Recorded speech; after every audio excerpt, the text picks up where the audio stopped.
راستہ تبدیل فرمانے کے بعد 2 محرم الحرام 61 ہجری آپ کربلا کی زمین پر تشریف لے آئے۔ حر بن یزید بھی آپ کا پیچھا کرتے ہوئے اسی زمین پر یعنی کربلا کی زمین پر آپ کے مقابل پڑاؤ اس نے بھی کر لیا۔ پڑاؤ کرنے کے بعد امام حسین علیہ السلام نے اپنے ساتھیوں سے پوچھا یا ارد گرد لوگوں سے پوچھا کہ یہ کون سی زمین ہے؟ لوگوں نے بتایا کہ یہ کربلا کی زمین ہے، تو آپ نے اپنے ساتھیوں سے فرمایا کہ یہ کرب و بلا کی زمین ہے۔ اب آپ کے ساتھیوں نے جب یہ بات سنی تو سارے کے سارے ساتھی اپنا سارا سامان وغیرہ لے کر اس زمین پر اتر آئے اور آپ نے وہاں پہ پڑاؤ ڈال دیا۔ اس کے بعد جب بات بڑی کربلا کی زمین پہ آپ پہنچے، ابن زیاد کو پتا چلا کہ امام حسین علیہ السلام کربلا کی زمین پر پہنچ چکے ہیں۔ اس نے ایک خط لکھا، خط میں یہ لکھ کے امام حسین علیہ السلام کو متنبہ کیا کہ آپ میرے ساتھ بیعت کر لیں ورنہ معاملات ٹھیک نہیں ہوں گے۔ قاصد خط لے کے امام حسین علیہ السلام کی بارگاہ میں پہنچا۔ امام حسین علیہ السلام نے خط پڑھا اور قاصد سے یہ کہہ کر واپس بھیج دیا کہ میرے پاس اس خط کا کوئی جواب نہیں ہے۔ قاصد نے ابن زیاد کو جب یہ بات بتائی کہ امام حسین نے خط کا کوئی جواب نہیں دیا، وہ آگ بگولا ہوا۔ اب اس نے لشکر جو ہے اس کو جمع کرنا شروع کر دیا۔ عمر بن سعد نامی ایک آدمی اس کو بلایا جو کہ موجودہ ایران کا جو شہر تہران ہے اس کا گورنر تھا۔ اس کو بلایا اور کہا کہ یہ جو ساری کی ساری فوج ہے اس کے سپہ سالار تم بنو گے اور تم نے امام حسین کو جا کے شہید کرنا ہے۔ اب عمر بن سعد کہنے لگا کہ میرے پاس اتنی جرأت نہیں ہے، میں امام حسین کا مقابلہ نہیں کر سکتا۔ اس نے انکار کر دیا۔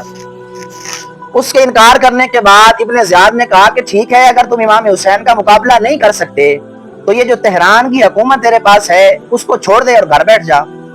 اب آپ کو پتا ہے کہ کرسی کا جو لالچ ہے یہ بڑا ہی برا ہے۔ اس بدبخت نے کرسی کے لالچ میں آ کے امام حسین علیہ السلام کے مقابل آنے کا ارادہ کیا اور ساتھ میں اپنا لشکر لے کر امام حسین علیہ السلام کے مقابل آ گیا۔ اب جب وہ آیا تو پیچھے سے ابن زیاد نے گروہ در گروہ اپنے فوجی دستے بھیج کر تقریباً 22,000 فوجی لوگ جو کہ ان کے پاس اسلحہ بھی تھا ان کو عمر بن سعد کے پاس بھیج دیا۔ اب یہاں سے باقاعدہ جنگ کا آغاز ہو گیا۔ اب جب عمر بن سعد کو 22,000 فوجی لشکر کی تائید حاصل ہو گئی تو انہوں نے اپنا سارا لشکر لے کر امام حسین علیہ السلام پر حملہ کرنے کی ٹھان لی۔ امام حسین علیہ السلام کو جب یقین ہو گیا کہ اب لڑائی پکی ہے، اپنے ساتھیوں کو حکم دیا کہ ایک خندق کھودی جائے۔ انہوں نے ایک خندق کھودی اور اس کا ایک دروازہ رکھوایا تاکہ اس سے نکلنا آسان ہو۔ خندق کھودنے کے بعد اس بدبخت نے حملہ کر دیا اور امام حسین علیہ السلام کے لشکر پر جو حملہ آور ہوا تو آپ کے ساتھیوں کو ایک ایک کر کے وہ شہید کرنا شروع ہو گیا۔ جب 50 آدمیوں نے جام شہادت نوش فرما لیا، اس وقت امام حسین علیہ السلام نے ایک صدا لگائی اور فرمایا کہ ہے کوئی بندہ جو اللہ کی رضا کی خاطر ہمارا ساتھ دے، اور ہے کوئی ایسا خوش نصیب کہ جو سرکار کی مستورات کی حفاظت کے لیے ہمارا ساتھ دے۔ اس وقت وہی حر کہ جس نے پہلے امام حسین علیہ السلام کے ساتھ آ کے بات چیت کی تھی اور پہلے کربلا کے میدان میں آیا تھا، وہی حر گھوڑے پہ سوار ہو کے امام حسین علیہ السلام کے پاس آیا اور کہا جان کی پناہ چاہوں تو ایک بات عرض کروں۔ امام حسین نے فرمایا کہ فرمائیں۔ اس نے کہا کہ مجھے پتا ہے کہ میں گنہگار ہوں، میں نے ہی آپ کے خلاف خروج کیا تھا، لیکن اب میں آپ کے قافلہ میں شریک ہو کر شہید ہونا چاہتا ہوں۔ امام حسین علیہ السلام نے حر بن یزید کو اپنے قافلے میں شرکت کی اجازت عطا فرما دی۔ اب حر بن یزید جب امام حسین کے قافلے میں آیا اس وقت باقاعدہ جنگ کا آغاز شروع ہو گیا۔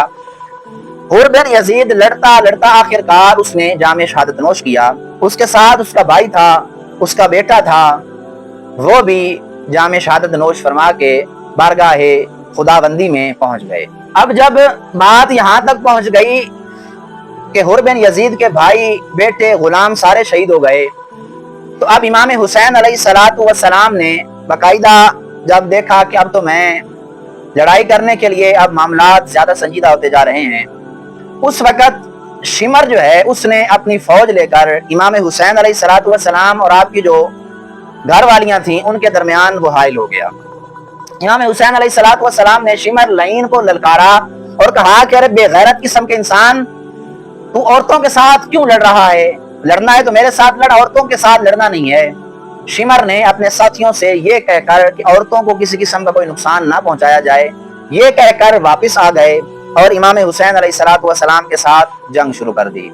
آپ کے اوپر انہوں نے تلواروں کے وار کیے، نیزے کے وار کیے، تیروں کے وار کیے، لیکن آپ بھی مولا علی شیر خدا کے صاحبزادے بن کر ان کے مقابل آتے رہے، جو بھی آتا اس کو جہنم واصل کرتے جاتے۔ لیکن آخرکار انہوں نے آپ کے اوپر جب بہت زیادہ وار کیے، آپ زخموں سے چور چور ہو کر زمین پہ تشریف لے آئے اور آخرکار آپ جام شہادت نوش فرما گئے۔ آپ کی شہادت ہو جانے کے بعد خولی بن یزید نامی بدبخت آدمی آگے بڑھا اور اس نے امام حسین علیہ الصلوۃ والسلام کا سر مبارک تن سے جدا کر دیا۔ اب خولی بن یزید نے جب امام حسین علیہ الصلوۃ والسلام کا سر مبارک تن سے جدا کر دیا تو اس ظالم نے پھر آپ کے سر مبارک کو گھوڑوں کے سموں کے نیچے زمین پہ گرا کر اوپر سے گھوڑوں کو دوڑایا اور سموں کے نیچے اس سر کو رکھ کے اس کی بے حرمتی کی گئی، اور اس کے بعد پھر اس نے اپنے کچھ کارندوں کے ذریعے امام حسین علیہ الصلوۃ والسلام کا سر مبارک عبید اللہ بن زیاد کے پاس بھیج دیا۔ عبید اللہ بن زیاد کے پاس وہ سر رہنے کے بعد کچھ دن رہا، پھر اس کے بعد انہوں نے ظالموں نے شہادت کر جانے کے بعد انہوں نے مستورات جو تھیں امام حسین علیہ الصلوۃ والسلام کی، ان کے اوپر ظلم و ستم کیے، اور پھر امام زین العابدین جو ہیں ان کو جب واپس بھیجا کوفہ سے تو آپ امام حسین علیہ الصلوۃ والسلام کا سر مبارک بھی امام زین العابدین کے سپرد کر دیا۔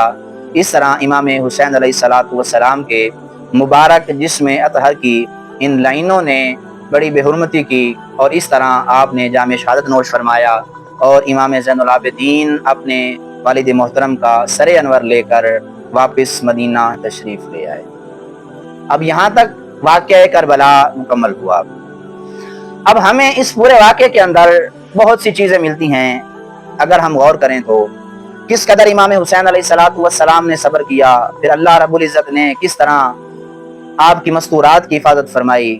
دعا ہے بارگاہ مالک لم یزل میں کہ اللہ کریم امام حسین علیہ الصلوۃ والسلام کی اس شہادت کے صدقے سے ہمارے سب جو اکابرین ہیں ان تمام کی کامل بخشش و مغفرت فرمائے، اور ہم سب کو بھی واقعہ کربلا سن کر امام حسین علیہ الصلوۃ والسلام کی سیرت طیبہ پر چل کے اپنی زندگیاں گزارنے کی توفیق عطا فرمائے۔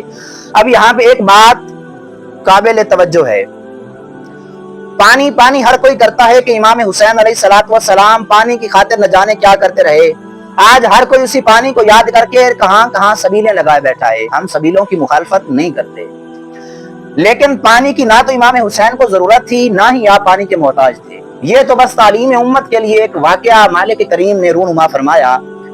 اس پانی کی سبیلیں تو ہم ہر جگہ لگا کے بیٹھے ہیں، تو وہ قرآن جو امام حسین نے نیزے پہ چڑھ کے بھی پڑھا، اور جس قرآن اور جس دین اسلام کے لیے اپنا سر بھی تن سے جدا کروا دیا، آیا کہ آج ہم اس قرآن کے غلام ہیں؟